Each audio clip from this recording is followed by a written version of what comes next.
Assalamualaikum warahmatullahi wabarakatuh. Perkenalkan, saya Koneta Masia dengan NIM 2023 1011 03 11 016. Pada hari ini saya akan mempresentasikan pertemuan keempat pada mata kuliah Ilmu Negara mengenai teori berakhirnya suatu negara. Sebagaimana negara memiliki teori mengenai kelahirannya, negara juga dapat mengalami keruntuhan atau berakhirnya eksistensinya sebagai subjek hukum internasional maupun sebagai satuan politik yang berdaulat.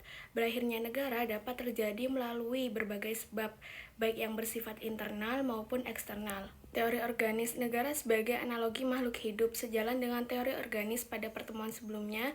Apabila negara dipandang sebagai organisme hidup, maka negara pun dapat mengalami fase kemunduran dan kematian, sebagaimana makhluk hidup pada umumnya. Pandangan ini menjelaskan berakhirnya negara sebagai bagian alami dari siklus hidup suatu bangsa, misalnya akibat kemunduran moral, kelemahan struktur pemerintah, atau hilangnya daya dukung masyarakat terhadap negara tersebut. Oleh karena itu, saya akan menjelaskan mengenai faktor-faktor penyebab berakhirnya negara. Yang pertama, kekalahan dalam peperangan. Negara dapat berakhir apabila kalah dalam perang dan wilayahnya diduduki serta dikuasai sepenuhnya oleh negara lain, sehingga negara tersebut kehilangan kedaulatannya. Contoh historis dapat dilihat pada beberapa negara kecil yang lenyap akibat aneksasi pada masa Perang Dunia. Yang kedua, revolusi dan kudeta. Perubahan besar dalam struktur pemerintahan yang terjadi secara mendadak dan tidak konstitusional, seperti revolusi rakyat atau kudeta militer. Yang ketiga, penaklukan. Suatu negara dapat berakhir apabila wilayahnya secara paksa diambil alih dan digabungkan ke dalam wilayah negara lain, meskipun tanpa melalui peperangan formal, misalnya melalui pendudukan militer yang kemudian diikuti pencaplokan wilayah. Yang keempat, perjanjian atau persetujuan. Negara dapat berakhir secara damai melalui kesepakatan untuk melebur atau bergabung dengan negara lain, sehingga membentuk suatu negara baru. Peristiwa ini disebut fusi, misalnya penggabungan Jerman Barat dan Jerman Timur menjadi satu negara Jerman pada tahun 1990.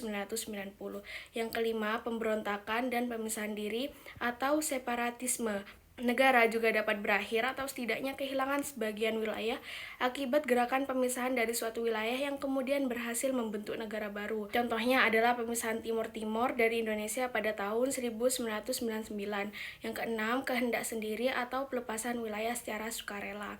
Suatu negara dapat mengakhiri sebagian kedaulatannya secara sukarela, misalnya melalui pemberian kemerdekaan kepada wilayah jajahannya atau melalui referendum yang menghasilkan keputusan untuk memisahkan diri secara damai. Yang ketujuh, lenyapnya unsur-unsur negara. Berakhirnya negara juga dapat terjadi apabila salah satu unsur negara hilang secara total, misalnya wilayah yang musnah akibat bencana alam besar atau hilangnya penduduk secara keseluruhan, sehingga negara tidak lagi dapat memenuhi syarat sebagai subjek hukum internasional. Selanjutnya, bentuk-bentuk berakhirnya negara secara yuridis. Dalam kajian hukum internasional, berakhirnya negara umumnya dikategorikan ke dalam beberapa bentuk. Pertama, disolusi atau dissolution. Negara terpecah menjadi beberapa negara baru dan negara induknya tidak lagi eksis, misalnya pecahnya Uni Soviet menjadi beberapa negara merdeka. Yang kedua, fusi atau merger.